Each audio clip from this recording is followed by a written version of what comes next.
that. just a Oh, local here we go. That's a investigation little at bit this better. point. This is Okay. local, state, and federal. So and that's why this you're is seeing from this the Committee on mass amount Oversight of and response here Accountability. at at the high school today, guys. Yeah, Molly, I have to say, when you see an ambulance go by with You have dozens lights of on, it tabs. gives you No, I pause. bookmark tweets that are Again, from interesting. NBC, Well, I have a lot of reporting 4 bookmarks. injured Actually, and I 2 live on have bookmarks. died, I'll be but, honest with you. Aisha I have brought so up a many good point. bookmarks. Just It's probably just bad. The trauma of the experience It's is something probably bad. that may be It's probably a affecting disease. kids. So The certainly, I know Egyptian you're talking bribe to people on the scandal. ground. Let us know if you hear any more information about The letter from Oversight Dems to Trump was fire. Well, we might just be able to read it here. Okay, so this was a press release from that Oversight Committee, the Democrats on that Oversight Committee, Jamie Raskin and Robert Garcia. I love him. From California. Ranking member of the Subcommittee on National Security, the Border, and Foreign Affairs are demanding answers from Donald Trump after a bombshell report by the Washington Post surfaced new evidence suggesting that the former president may have illegally accepted a $10 million campaign contribution from Egyptian President Abdel Fattah el-Sisi during the final weeks of the 2016 presidential campaign, and that appointees in his own Department of Justice covered it up. Erica, what can you tell us? Quote, a recent report from the Washington Post has created renewed suspicion that you collected a $10 million cash bribe from Egyptian President Abdel Fattah el-Sisi. Surely you would agree that the American people deserve to know whether a former president and a current candidate for president took an illegal campaign contribution from a brutal foreign dictator. Accordingly, we request that you immediately provide the committee with information and documents necessary to assure the committee and the American public that you never, directly or indirectly, politically or personally, received any funds from the Egyptian president or government, wrote the members. Valentina Gomez. Why does that name sound so familiar? Why does that name sound so familiar? We moved on to the to my bookmarks. We're gonna wait. We're just gonna hang in here until Merrick makes his appearance. So I'm going to go through some bookmarks that I've saved that I think are interesting. Valentina Gomez. I will check that out, GP, and we'll, report appropriate, like. I'm going to read this together. Let me just find it So here on the tired of these screen. hateful My fucking prayers bitches. are with the high school students, Okay. staff, and On August families 2nd, affected by 2024, the senseless Washington act of Post violence published a in report Winder, alleging Georgia. that U.S. I have been intelligence in officials contact received with jaw-dropping the chief information that and the Atlanta Egypt's Police president sought to Department. illegally They've been inject working $10 with the million Atlanta Public into Trump's Schools cash-strapped Police Department to campaign bolster in the patrols fall of around our 2016. schools for the rest of the In day early out of 2017, this information was abundance of passed on to caution. Trump's DOJ, which APD began a has also years-long been on investigation standby in based case on law these credible and enforcement corroborated agencies need allegations. assistance with In this September incident. 2016, Trump God met comfort with the President victims and el-Sisi their for a loved ones closed-door in the meeting in New York difficult City days ahead. and later praised Again, the that's coming autocratic just leader moments as ago a, from Mayor quote, Andre fantastic Dickens in the guy, city of Atlanta. a sharp And departure although we from know that official one U.S. suspect is policy. in custody, On it's October interesting to 28, hear that the 2016, a mayor's few weeks initial after Trump response met was with to talk President to el-Sisi, APD and sort of Trump, who bolster had patrols steadfastly around the refused to put schools any here. more of his own Because money what's into his happens is the campaign, information suddenly spreads, announced that he was right? personally And you don't want that contributing fear $10 and million anxiety going to throughout his the district, cash-strapped throughout Metro campaign. Atlanta, to these students as they know She likes to something has use happened gay as a somewhere else. pejorative So just and giving that usually sense of toting a peace gun. and calm to the I students know as I've they heard of her, go and about is the rest she? of their school day. She's It's not sort of Mama hard to Lisha, know right? that something She's not like part this of that has Mama happened to Lisha your thing. peers, whether you know I don't them know. or not, you know what I mean? It just sort of gives that Let's see. feeling of, These funds if were we see used a in heavier part police to air a presence around, campaign we ad know replete with that, anti-Semitic tropes in the people final are wary, weeks of the people are campaign. efforting to keep In us early safe. 2019, Think about it. DOJ You're a investigators obtained child. Even though Egyptian we're talking financial about a high documents school, showing kids that in have January encountered one of the 2017, biggest an tragedies entity they will affiliated probably with ever Egypt's encounter in their intelligence services lifetime. withdrew We don't know what they heard, what they saw during this $9,998,000 in incident. The U.S. grandmother that currency, Molly a large spoke to portion of said Egypt's her dollar grandson reserves is senior there from at a state-run Appalachian bank High Schools branch. with the principal who Shortly said, after this "Run. breakthrough, Don't federal turn back, investigators run to the proposed band room." subpoenas seeking Can Trump's you bank imagine records. just what's Jesse gonna be Liu, going the through United States his Attorney for the mind, District like, of Columbia, for who was months overseeing the and probe, years had to indicated come she was just of open to this issuing these moment subpoenas, here. but, Think about quote, made all a of the students 180-degree there that we turn see and years refused to later from authorize school them shootings after that happened consulting so with many Attorney years ago. General They may have Barr. been in elementary school. By January It is 2020, burned Attorney in General their Barr had minds ordered Liu to what step happened down. that day. Her I'm still in handpicked touch with, replacement, Michael a number Sherwin, of parents quickly and moved to students who are shut down the called my investigation. husband. And this was a defining Throughout his moment in their presidency, lives. Trump drastically shifted And U.S. I think policy to it's favor the important for Egyptian the president, community whom he once to come called his, together in a quote, lot of favorite ways, dictator. in a moment like In this, 2018, and to Trump show our released support for $195 people million impacted in and our military aid that was previously understanding withheld that because of this human will rights be abuses a committed by the moment Egyptian that government. has, And he great later repercussions released for everybody $1.2 inside the billion school and with a beyond. B more in military assistance. The letter comes on the heels of ongoing oversight Democrats' investigations into former President Trump's conflict of interest while in office and as presidential candidate. In January 2024, Oversight Democrats released a staff report uncovering how former President Donald Trump received at least $7.8 million from at least 20 foreign states and authoritarian leaders in blatant violation of the Constitution's Foreign Emoluments Clause, and, in many cases, rendered a sequence of foreign policy favors to his patrons.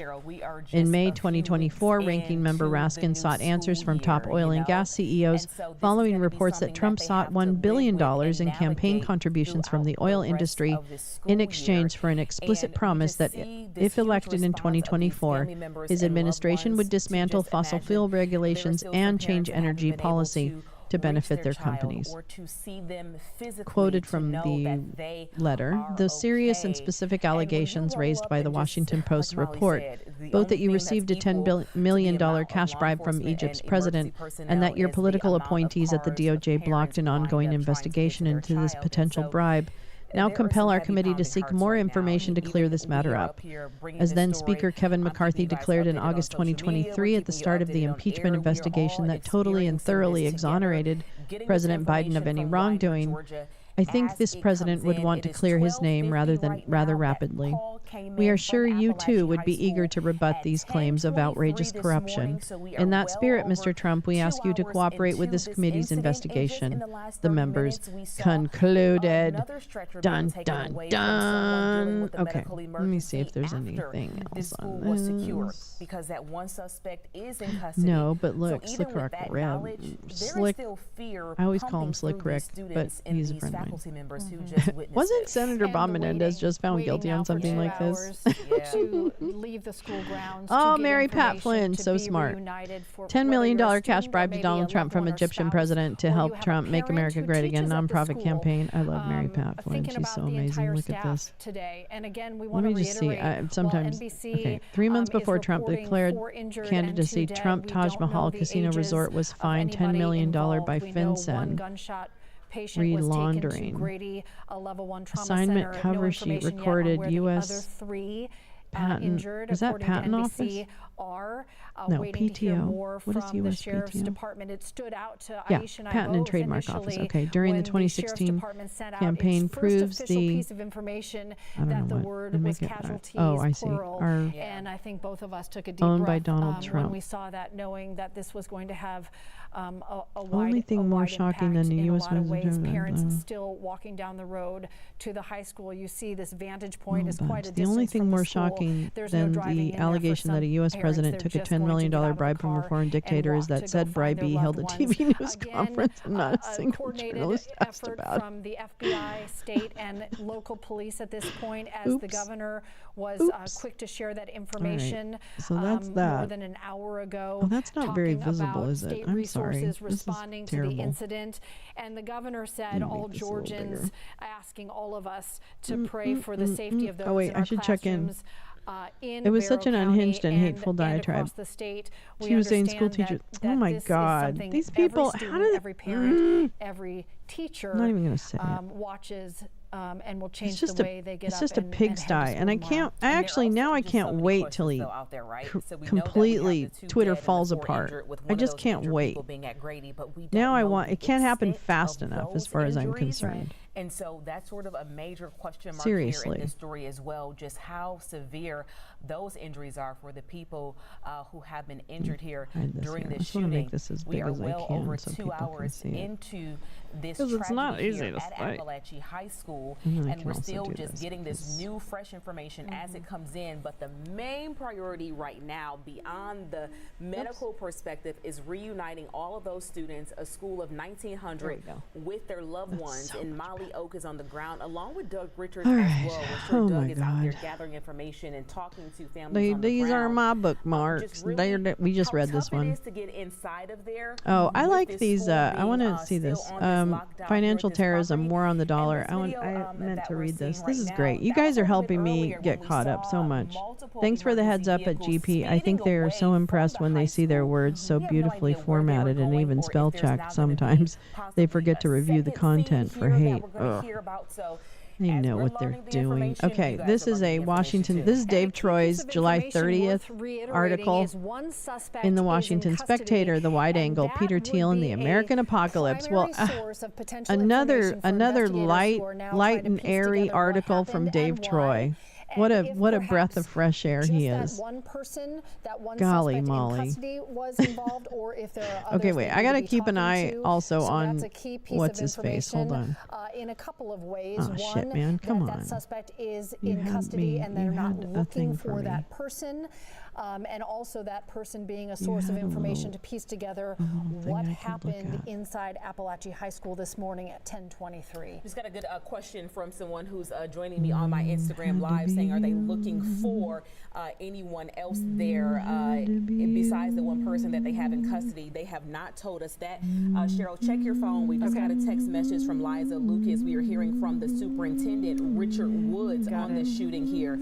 So, all right, we're going to go ahead and get that one up. Yep, I've got it right here, Aisha. It says, I am devastated. The state superintendent. This is, yes, State Superintendent Richard Woods on the shooting at Appalachia High School. I'm going to just read this live with you together here on the air.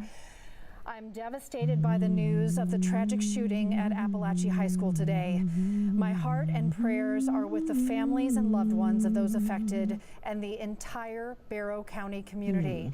This is an unimaginable loss for Barrow and for our entire educational community across the state. Where's the Georgia that Department of Education is actively monitoring the situation in Barrow County and will continue to respond as additional information is available. It sounded bad, Our school but safety it's not team what I is in meant. contact with the Georgia Emergency I'm just Management wondering where the and Homeland DOJ has their Security little Agency channel because I and with just Barrow only County have like the schools. old. And our entire that's agency fine. stands I'll just ready keep to their assist YouTube. in any way possible. I ask that all Georgians keep the Okay. community of Hold on. Appalachia High School and Val, first and how foremost, are the you? families of Hello, those my lost love. in your Light and thoughts. airy, Dave I Troy. know we Yeah, will you come know, just together keeping as it a light. state to support the Barrow Keeping it County light, keeping it community light. as they face It's good this to see you, tragic love. loss. Again, that is All right, from the we're State reading about these Superintendent Richard douchebags. Woods Look at these two just douche a moment whistles. ago about the shooting at Appalachia Man, High you'd think School. if you had And this we are much money, still you'd get waiting for new you'd get some information to surgery. come in. Again, we just received a very good question. I'm Are judging. they I'm looking judging for right anyone now. else besides All right, the let's one read what suspect that little is in Dave Troy custody? has We to have tell not us. heard any Which, by the way, confirmation that Dave they Troy, you are. need to follow We've me only been back. told that the one suspect is Right in now. custody. Two I people don't are like this. dead, and Only people Dave additionally Troy can follow. Not that I'm 4 gonna people have reply. been injured here, so this is a very It's just the fluid point of the situation. matter. Even more than 2 hours in. Come on as we now, get with the continue to get program. Information Don't on this block story as Lolo. it is I mean, you developing, know, or whatever. Those families showing up there I need to the free school, reign. You gotta let me trying to fly. make contact Okay. with their students there. You rub 1,900 my back, students I'll attend rub this yours. school.